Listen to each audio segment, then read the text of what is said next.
શ્રી ગણેશાય નમઃ. મિત્રો, આપ જોઈ રહ્યા છો યુટ્યુબ ચેનલ ધાર્મિક વ્રત કથામાં આપ સૌનું હાર્દિક સ્વાગત છે. આજે આપણે સાંભળીશું જેઠ મહિના સુદ પક્ષ એકાદશી, જેને કે નિર્જળા એકાદશી, પાંડવ એકાદશી, ભીમ એકાદશી કહે છે, એની વ્રત કથા, મહિમા અને પૂજન વિધિ, ખાસ કરીને ઉપાયો. જો આ વિડીયો આપને પસંદ આવે તો લાઈક કરજો, શેર કરજો. જો ચેનલને પહેલી વાર જોઈ રહ્યા તો સબસ્ક્રાઈબર કરો, જેથી નવા વિડીયો માહિતી આપ સુધી તરત પહોંચી શકે. નિર્મલા એકાદશીનું મહત્વ. એકાદશી એટલે કે મહિનામાં 11મી તિથિ, જે ભગવાન વિષ્ણુને ખૂબ પ્રિય છે. વર્ષમાં કુલ 24 એકાદશીઓ આવે છે, અને જ્યારે પુરુષોત્તમ માસ આવે ત્યારે કુલ 26 એકાદશીઓ થાય છે. દરેક એકાદશીનું પોતાનું એક મહાત્મ્ય હોય છે કે જે ભક્તો નિષ્ઠ એકાદશીનું વ્રત કરે છે તેઓએ ભગવાનની કૃપા પ્રાપ્ત થાય છે અને ભૌગોલિક સુખો સાથે મુક્તિ પણ મળે છે. ખાસ કરીને જેઠ માસ સુદ પક્ષ એકાદશી નિર્જળા એકાદશી કહેવામાં આવે છે, જેમાં જળપણનો ત્યાગ કરવો પડે છે, એટલે નિર્જળા આર્તક જળ વિના વ્રત. ભીમને મેળવેલી માર્ગદર્શન કથા. પાંડવોમાં ભીમ ખૂબ જ ખાવાની આદત ધરાવતા છે. તે ભૂખ્યા રહી શકતા ન હોય તો તેમને દુઃખ થતું. ઘરમાં સૌ વ્રત કરે છે અને પોતે કરી શકતા નથી, ત્યારે ભીમ વેદદાસજી પાસે જઈને વિનંતી કરી કે વેદદાસજી, ભીમ નિર્જળા એકાદશી વ્રત કરવું અને કહ્યું એ વ્રત કરવાથી વર્ષમાં બધા જ એકાદશીના વ્રતો પુણ્યફળ મળી શકે છે. ભીમે વ્રત કર્યું, તેથી તેમને ભીમ એકાદશી પણ કહેવામાં આવે છે. વ્રત એકાદશી કરવું.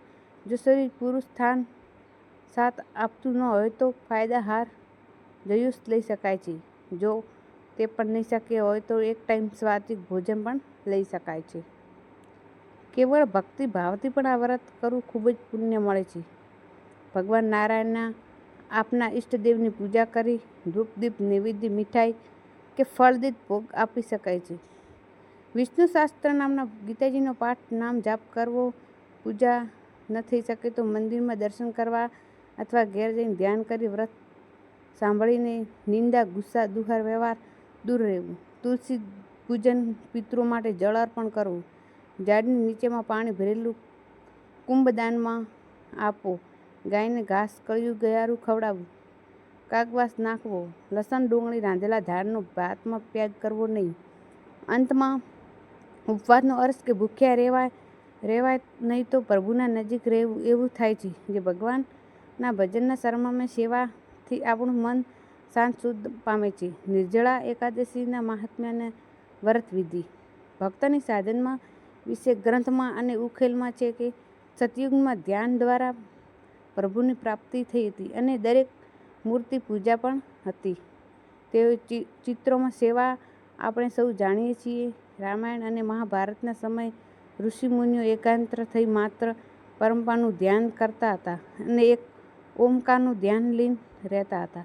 એ યુગમાં અજ્ઞોને થકી ભગવાન થાય છે અને દ્વારા યુગમાં પૂજા અર્ચના વડે ભગવાનની સેવા થતી હતી. આજે આપણે કળિયુગમાં છીએ કે જે કળિયુગ ભગવાનના નામ સ્મરણથી મુક્ત મળે છે.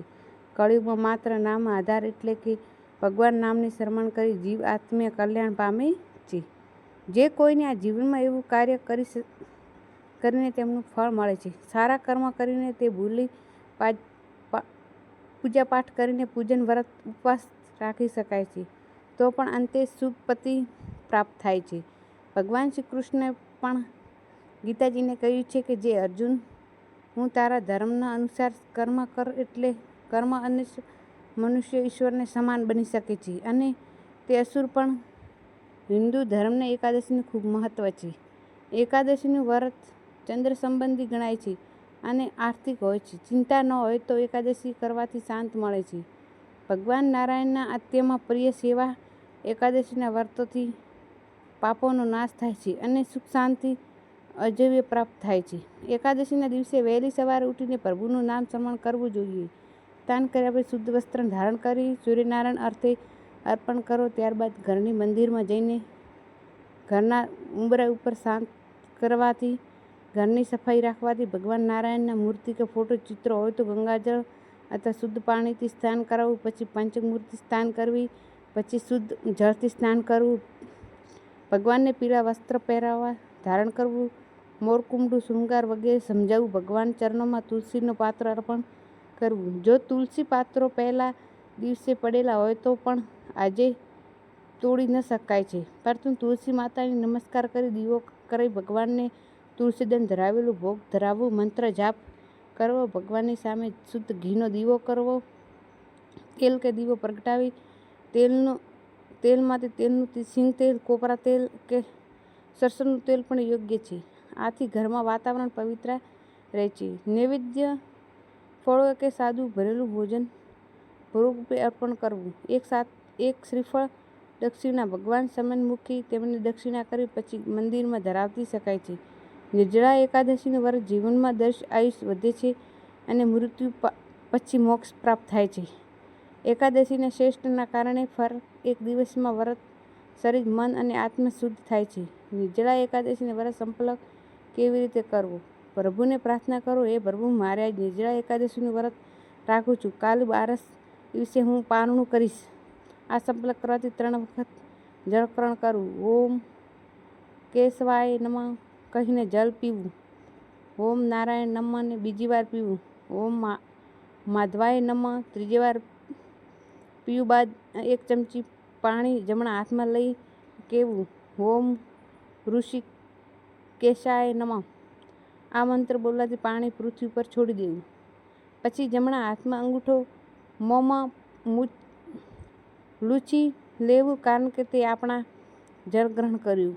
ત્યારબાદ 3 વાર હાથથી મોઢું પૂછવું અને દરેક વખતે બોલવું, ઓમ ગોવિંદાય નમઃ. આ રીતે અર્ચના કર્યા પછી ભગવાનને પૂજન કરવું. ભગવાનના સૂર્યનારાયણનો અર્થ આપી પૂજન માટે ચોકી પાથરી શકાય છે અથવા ઘરના મંદિરમાં પૂજન કરી શકાય છે. અને આ રીતે પરંપરાગત રીતે પૂજા કરો તેથી આપણે પ્રમાણે ધૂપ, દીપ, પુષ્પ, નારિયેળ, ચંદન, મીઠાઈ, તુલસી, અમૃત ભગવાન નારાયણનું પૂજન કરવું પછી પોતાના મનોકામના કરી શકાય છે. આ વ્રત સુખેથી અને સૌભાગ્ય વૃદ્ધિ કરનાર તે ભીમ વ્રતનો લાભ થતો હોય છે. વ્રત કરનાર અને પુષ્ય મળે છે. એકાદશીનું મહાત્મ્ય. જેઠ માસના શુક્લ પક્ષ એકાદશીનું મહાત્મ્ય મહાભારતના પર્વોમાં વર્ણવેલું છે. ભીમસેના વ્યાસજીએ ઉપદેશ એકવાર ભીમસેના વ્યાસ પાસે જઈને પૂછે છે કે જે પિતા હંસ, યુધિષ્ઠિર, માતાજી કુંતી, દ્રૌપદી, અર્જુન, નકુલ અને સહદેવ એકાદશીનું વ્રત કરે છે, મને પણ અન્ન ખાવા માટે મનાઈ કરે છે. હું ભગવાનની પૂજા અને દાન તો કરી શકું છું, પણ ભૂખ્યો રહી શકતો નથી.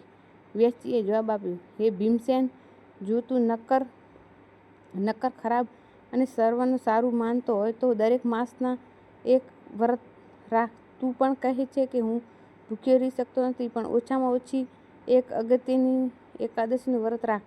ત્યારે ભીમસેન કહે છે, હું આખો દિવસ ઉપવાસ રાખી શકતો નથી, પણ એક ખાસ વ્રત જરૂર કરી શકું છું. પછી વ્યાસજીએ કહ્યું, જેઠ માસની શુક્લ પક્ષ એકાદશી નિર્જળા એકાદશી કહેવામાં આવે છે.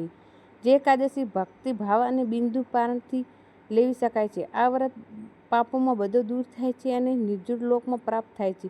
આ દિવસે માત્ર 6 માસ જળ લેવામાં આવે છે. 6 માસ જળથી શું છે? આ જ્યારે વ્રત સંપલક કરી ત્યારે 3 વખત આચમન કરી, 1 કેશવાય નમઃ, ઓમ નારાયણ નમઃ, ઓમ માધવાય નમઃ 3 રીતે જળનું ગ્રહણ કરી પછી 4થી વખત ઋષિકેશાય નમઃ બોલી પૃથ્વી પર જોર છોડી દેવું. આ રીતે માત્ર જળ લેવાથી આપવામાં આવે છે. પછી આખો દિવસ અને એક રાત પાણી પણ ન લેવું. આ ખાવામાં ઉપવાસ 12 એકાદશીઓ પૂર્ણ મળે છે. એકાદશી દિવસે સવારે વહેલા ઉઠીને ભૂખ્યા રહી બ્રાહ્મણને ભોજન કરાવવું. પછી વ્યમ ભોજન. એવું માનવામાં આવે છે કે આ વર્ષમાં એકાદશી જેટલું પુણ્ય મળે છે તે વિષ્ણુદત્તમાં આવે છે. ભગવાને કહ્યું છે કે નિર્જળા વ્રત કરે છે તેને મૃત્યુ સામે દૂત પણ નહીં દેખાય અને વિષ્ણુદૂત પુષ્પક વિમાનમાં લઈ આવે છે અને તે સ્વર્ગમાં જાય છે. આ વ્રત ફળો બધાને પાપોનો નાશ થાય છે અને આરોગ્ય મળે છે. અને બ્રહ્મચારી, ચોકી કરનાર, ગુરુઓને અપમાન કરનાર વગેરે વ્રતની મુક્તિ પામે છે. આજે રાતે જાગરણ કે દાન કરી પૂજા કરી પૃથ્વીઓનું વૈકુંઠ જાય છે અને અન્ય પાણી, વસ્ત્ર, છત્રી, પારખા જેવી વસ્તુઓનું દાન કરવું શુભ માનવામાં આવે છે. અને કથા શક્તિ સાંભળે છે અને સંભળાવે છે અને સર્વમાં સત્કુલ અને સૂર્યગ્રહણના સમય શ્રદ્ધાથી કરવું ફળ મળે છે અને ફળ કથા બતાવ્યું છે. પાપોને નાશ પુણ્યદાન એકાદશીનું વ્રત કળિયુગમાં ઉત્તમ ગણાય છે. બોલો લક્ષ્મીપતિ ભગવાન શ્રી નારાયણની જય. જય શ્રી કૃષ્ણ. રાધે રાધે.